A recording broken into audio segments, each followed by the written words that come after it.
Chega de errar a fatoração. E antes de aprofundar os estudos nesse tema, eu quero que você me responda uma coisinha. Você sabe por quê, ou melhor dizendo, para que a gente estuda a fatoração? Já passou isso na sua mente? Então acompanhe esse vídeo que eu vou mostrar para você primeiro por que você tem que estudar a fatoração. Vamos lá?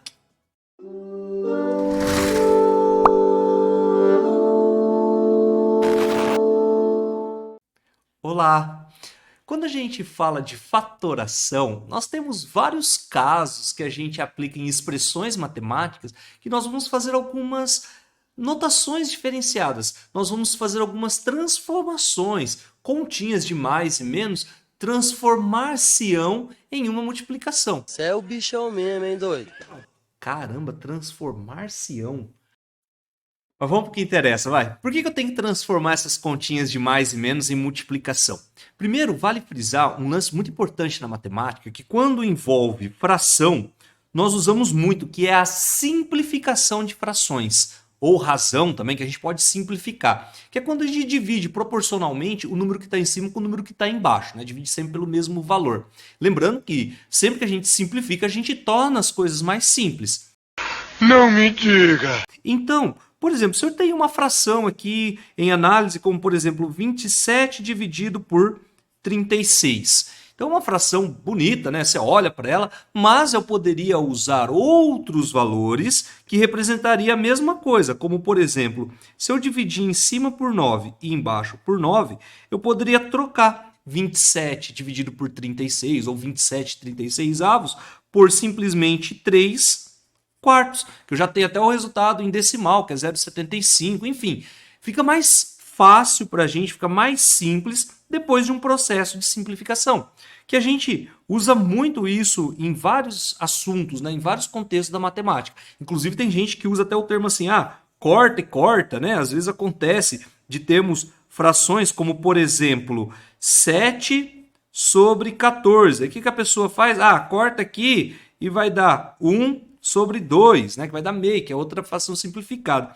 Esse corta eu acho muito esquisito, porque na verdade você não cortou nada. O que você fez foi dividir por 7 em cima e dividir por 7 embaixo.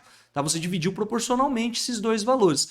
Acabou fazendo uma simplificação de fração. Então, lembrar desse assunto, porque quando acontece expressões ou equações, como por exemplo essa daqui, 2 mais 10 dividido por 2. É muito comum a gente ver os alunos fazerem assim, Por exemplo, eu já vi isso acontecer. O cara vem aqui, simplifica o 2 com 2 e fala que o resultado vai dar 10. Porque cortou o 2 com 2. Eu cortei o 2, deu 10. Pelo amor de Deus. Ou eu já vi pessoa fazer assim, 2 com 2 vai dar 1, o resultado isso aqui vai dar 11. Não faz sentido, uma vez que se você perceber bem, você tem que achar primeiro quem é o numerador para depois dividir. O resultado disso daqui tem que ser igual a 12 dividido por 2, que vai dar 6. Esse é o resultado correto, tá bom? Mas, por que a gente tem que fatorar, né? Por que é a essência da fatoração? Porque esse lance que você aprendeu de simplificar, às vezes pode cometer algum erro. E quando você troca aquela escrita, por exemplo, eu vou trocar aqui o 2 e o 10 pelos valores 2 vezes o 1 e 2 vezes o 5, dividido por 2. Note que o que você tem que fazer aqui é uma simplificação dos dois termos, das duas parcelas que estão lá no numerador, pois essa mesma conta eu posso trocar pela seguinte estrutura, 2 que multiplica 1 mais 5. Perceba que agora o 2 ele está multiplicando aquela conta entre parênteses, que vai dar 6. E agora que eu transformei em uma multiplicação, agora eu posso simplificar. Veja a diferença. Quando tinha uma continha de mais lá em cima, eu não poderia simplificar somente o 2. Eu tinha que simplificar o 2 e o 10, para dar 5. Agora, quando eu tenho uma multiplicação, eu posso simplificar que o resultado vai dar certinho o 6. Isso é lindo. Então, a gente transforma em uma multiplicação para poder simplificar. Essa é a resposta dessa aula. Por que eu tenho que fatorar? para poder simplificar lá na frente. Isso vai acontecer com as expressões numéricas também, quando nós temos incógnitas, no caso das equações, ou variáveis, no caso das funções. Por exemplo, vamos supor que eu tenha essa expressão 2x mais 4 dividido por 4. Vamos supor que eu tenha essa expressão. Aí a galera vai lá e simplifica o 4. Capotou. Tá? Não pode fazer isso, porque essa expressão, se eu usar uma fatoração, é a mesma coisa que o 2 que multiplica x mais 2, dividido por 4. Então, note que eu transformei aquela continha em uma multiplicação. E vai ser importante você assistir os vídeos seguintes para você entender os casos típicos de fatoração, que é o que eu estou fazendo agora. A ideia desse vídeo é só mostrar para você a importância que nós temos que dar em fatoração, o porquê que nós fatoramos. Porque depois que eu transformo em uma multiplicação, eu posso simplificar. Então, por exemplo, aquela continha, se eu dividir por 2 em cima e dividir por 2 embaixo, um dos termos, eu vou ter x mais 2 dividido por 2. E note que eu não posso simplificar esse 2, pois eu tenho uma adição. Aqui, nesse caso, acabou. Terminou aqui. Tá? Não tem mais o que fazer. Beleza? Um detalhe é que se por acaso você está resolvendo uma continha lá, uma expressão, e chegou nessa forma, olha a diferença, né?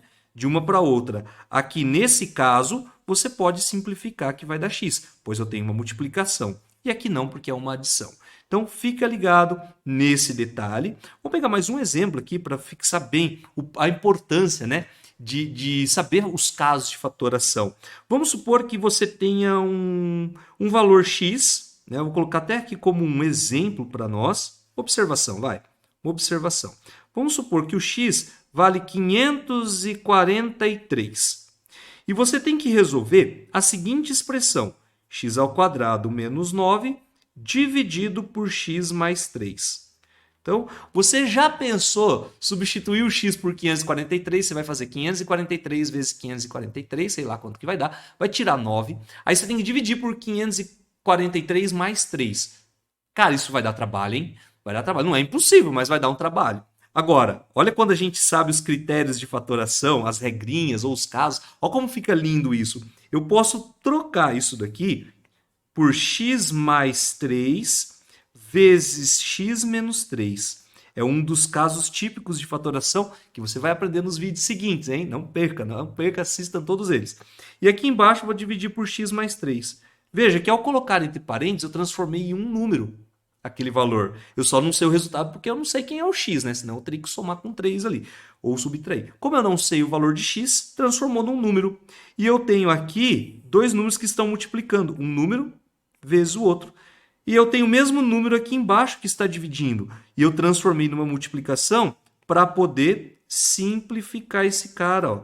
Eu posso simplificar. Então, o resultado daquela conta vai ser simplesmente x menos 3. Então, eu posso pegar o 543 agora e subtrair 3, que vai dar 540. Olha como foi fácil fazer a conta. Você pode pegar uma calculadora e substituir para ver se dá mesmo 540, né? Faz o teste, tá? Mas é isso. A ideia central é essa. Nós fatoramos para simplificar. Essa é a grande ideia. Você vai fazer, resumidamente, claro, você vai fazer uma fatoração para poder simplificar lá na frente, tá bom? Então, respondendo a pergunta dessa aula, por que a gente tem que aprender a fatorar para poder simplificar lá na frente? Então, não perca os próximos vídeos aí no nosso canal, no qual eu vou mostrar para você os principais casos de fatoração e você vai entender certinho, tá bom?